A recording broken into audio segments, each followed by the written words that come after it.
Hello សួស្តីអ្នកទាំងអស់គ្នាបាទយើងត្រឡប់ចូលទៅជាមួយនឹងរឿងគំនុំទេវតាតាមសឹងនៅភាគ470បន្តទៀតថាអញ្ចឹងក៏បានត្រៀមខ្លួនដើម្បីចាកចេញពីដែនដីសម្ងាត់ដែលជាលើសំពៅហោះមួយក៏បានបើកច្រកមួយនៅខាងមុខ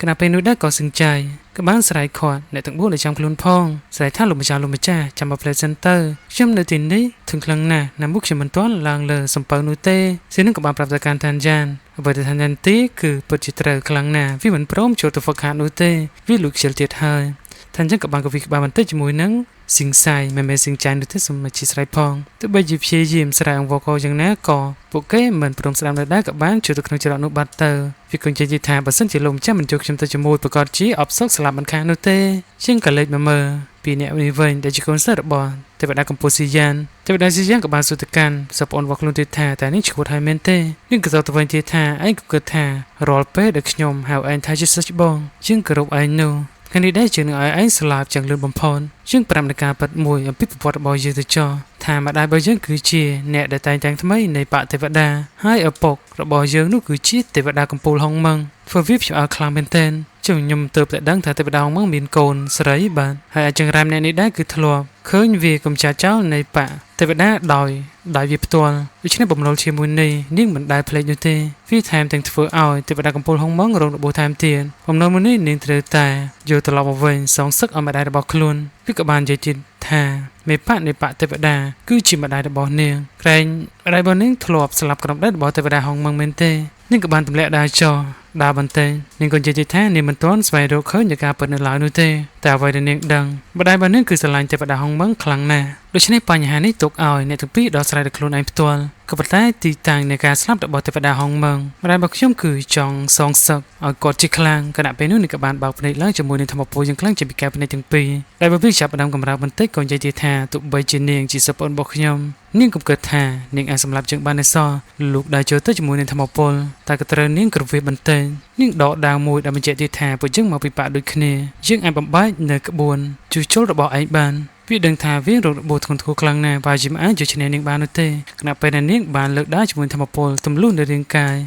បង្កក់ខ្លួនប្រាណជាប់នៅមួយកន្លែងវាក៏និយាយទៀតថាគ្រូរបស់យើងនឹងមិនលើកលែងឲ្យនាងនោះទេបើសិនជានាងសម្លាប់យើងនោះតែនាងក៏បញ្ជាក់ប្រាប់ទៀតថាខ្ញុំនឹងសូមឲ្យលោកគ្រូរៀបចំនៅសំណាក់ដ៏ពិសេសមួយសម្រាប់ឯងនៅក្នុងដែនដីអតិថិភាពស៊ីយ៉ានទាំងមូលនេះវាពិតជាខឹងជាខ្លាំងដែលមិនអាចធ្វើអ្វីនាងបានរៀងក៏បានរំលាយក្នុងពេលនោះមួយរំពេចនាងក៏ប្រាប់ទៀតថានៅថ្ងៃណាមួយអ្នកម៉ាក៏នឹងបញ្ជូននៅជនក្បត់ទាំងអស់នោះទៅជួបម៉ែមិនខាននោះទេឲ្យវាសុំទៅម៉ែដោយផ្ទាល់អាចជាសម្ដៅទៅលើឋានយ៉ានឬក៏ទេវតាហុងម៉ងចំណែកអ្នកទាំងពួកក៏បានធ្វើដំណើរមកកាន់កន្លែងមួយហ្ស៊ីនមានការបាត់ភ័យខ្លាំងណាស់ក៏សួរបញ្ជាក់ទៀតថាតើពួកយើងពិតជាចូលទៅក្នុងមែនទេពួកយើងគួរតែទៅស្វែងរកនៅកន្លែងផ្សេងទៅពេលនេះពួកគេត្រូវការស្វែងរកនៅផ្លែឈើអតិថិមនុស្សហើយនឹងពួកអតិថិដីរបស់នេះគឺជួយជំរុញដល់ការហ្វឹកហាត់របស់គេមានអត្ថប្រយោជន៍ខ្លាំងមែនទែនជាងគិតថាកន្លែងនេះគឺគ្រោះថ្នាក់ខ្លាំងណាស់វាមិនមានសុវត្ថិភាពនោះទេពលវក៏ឲ្យមេដៃមួយថានិយាយច្រើនគឺអត់ប្រយោជន៍នោះទេតែនិយាយក៏តទៅវិញទៀតថាអត់ប្រយោជន៍ពិតមែនហើយយិនក៏ព្យាយាមលងលំឋានយ៉ានកុំឲ្យទៅអីវាគ្រោះថ្នាក់ខ្លាំងណាស់នេះមិនចង់ទៅនោះទេ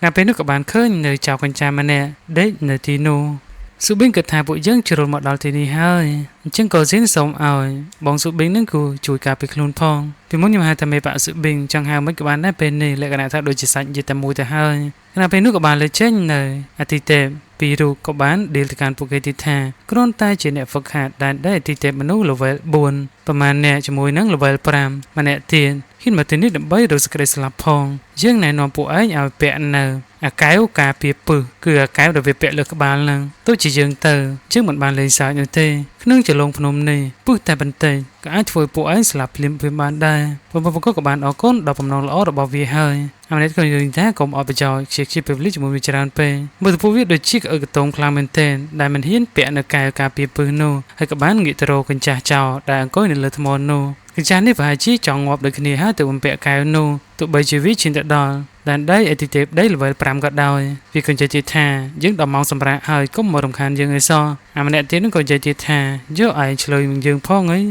អាម្នាក់នេះគេបានចូលមកខាត់ក៏មិនជាអបជាជាមួយនឹងមនុស្សល្ងងខ្លាំងពេកទៅជានឹងវាពលពឹសងាប់មិនខាននោះទេតែចៅនោះទ្រាំមិនបានក៏បានហក់ទៅខាងក្រោមតែម្ដងវាក៏និយាយថាយើងបានប្រាប់ឯងហើយតែយើងកំពុងតែសម្រាប់ តើមកវាក៏បានពាក់ស្រោមមុខរបស់វាឥឡូវឯងបានបង្ខំយើងឲ្យចាប់ផ្ដើមធ្វើការទៀតហើយរួមជាមួយនឹងក្រុមរបស់ឋានយ៉ាន់ផងដែរក៏បានបង្ខំឲ្យពួកគេនឹងបកគលនៅផ្លែឈើអាទិទេពមនុស្សហើយនឹងពួកអាទិទេពដីរួមជាមួយនឹងទឹកភ្នែកទេវតាសួគ៌នៅរបស់មានតម្លៃទាំងអស់មកឲ្យយើងអញ្ចឹងទៅក៏បងប្រុសបកគាត់ហើយនឹងဇៀននឹងក៏បានសារយ៉ាងលឺឯងដូចជាលេងសើចពេកហើយឯងគ្រាន់តែជាមនុស្សឈួតតែម្នាក់តែប៉ុណ្ណោះអាពីក្បាលនោះក៏បានលើកដៃសុំទោសឯនេះគឺជាការយល់ច្រឡំជាងលោកអាចដោះនៅស្រោមមកដូចចេញទៅវាក៏ទៅវិញទៀតថាជិះយើងប្រាប់ឯងហើយតែឯងបង្ខំឲ្យយើងពាក់ឥឡូវយើងពាក់តាមចិត្តឯងហើយមិនក៏ឯងមិនសប្បាយចិត្តអញ្ចឹងលក្ខណៈថាដំបងអត់ដឹងថាវាជាចោលបាននៅពេលដែលដឹងថាជាចោលលក្ខណៈរឿងចង់ខកខ្លួនគ្នាពវាក៏បានទះវាមិនដៃអាឡងើអើយឯងដឹងហើយថាវាគឺ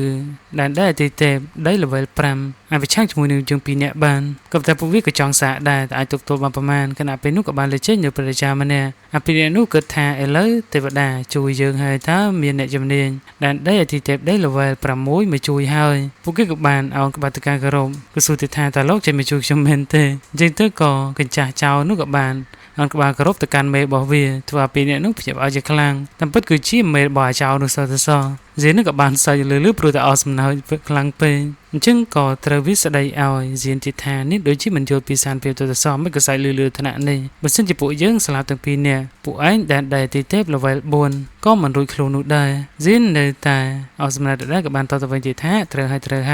ដែនដីរបស់ឯងគឺខ្ពស់ជាងយើងអញ្ចឹងឯងចូលទៅទប់ទល់មុនទៅកញ្ចាស់នោះក៏បានសួរទៅកាន់ជួយកូនចៅរបស់ខ្លួនទៀតថាតើឯងបញ្ចប់ការងារហើយនៅវាក៏ប្រាប់ទៀតថាដំបូងគឺខ្ញុំកំពុងតែសម្រាក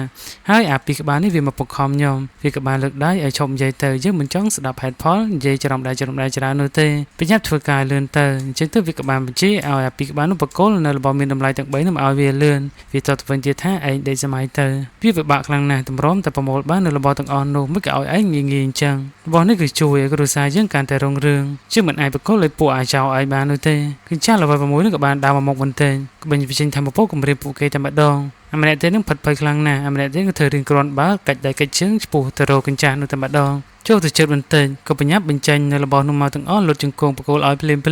គឺធ្វើឲ្យបងប្អូនឋានយ៉ានឹងសោយយ៉ាងលឺអាពួកនេះបកកាយលេងកំ pl ែងខ្លាំងមែនទែនស្មានតែគ្រាន់បើលុតជង្គង់លឿនម៉ែលឿនអាម្នាក់ទៀតសួរទីថាតើឯងឈួតទេអីអាម្នាក់ទៀតក៏តបទីថាឯងមិនឃើញទេថាវាគឺ level 6ប្រាតម្រាមដៃជើងអុលក៏អាចសម្លាប់ពួកយើងបានដែរវាគិតថារាបណាយើងនៅទីនេះមិនខ្វះអស់ដុតនោះទេវាក៏បានរត់ទៅមុខយ៉ាងលឿនតែទៅមានណាក៏ជង្គង់ដូចជាគ្នារបស់វាដែរក៏បានបកគលនៅរបស់មានតម្លៃទាំងអស់នៅក្នុងកញ្ចប់មួយក៏បានសូមឲ្យប្រចាំអ្នកនោះទុកជីវិតឲ្យខ្លួនផងវាក៏បានអរគុណក៏បញ្ញាប់ហោះដាក់មេប្រួយតែម្ដងថាយ៉ាងគិតថានៅមានបិសាចលក់ខ្លួនលាក់ខ្លួនមកក្បាលទៀតវាក៏បានបង្ហាញខ្លួនមកជាមួយធម្មពលយ៉ាងខ្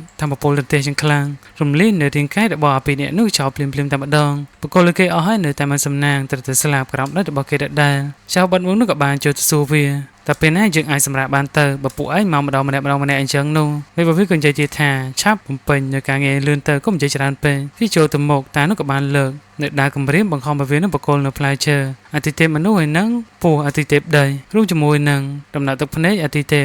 មេឃឲ្យវាទាំងអស់បើមិនឆ្នៃអាចជាស្លាប់យ៉ាងវេទនាចៅនោះផិតភ័យជាខ្លាំងឯងបង្ខំយើងឲ្យបកគលឯងមែនទេឯងរកខំមនុស្សហើយឯងទេគួរតែបកគលមកឲ្យយើងនោះយើងនឹងទុកជីវិតឲ្យឯងជាងក៏សួរទៅកាន់ឋានយ៉ាទីថាបើទៅយើងមិនចាំបាច់ជួយទៅក្នុងចលងនោះទេនេះគឺជាការហើយប្រមូលតែពីពួកវានឹងក៏គ្រប់គ្រាន់ដែរព្រោះក៏គិតថាឋានហ្សៀនពិតជាឆ្លាតពិតមែនគូក្បាលល្អឋានយ៉ានិងស៊ូប៊ីនឹងក៏បានឲ្យសញ្ញាទៅកាន់អ្នកទាំងពីរទឹកគ្នាទៅវិញទៅមកអញ្ចឹងដល់ពេលដែលត្រូវចាត់ការតែពេលនោះស្អីរឿងបើយើងក៏ស្លែទៅប៉ុណ្ណេះ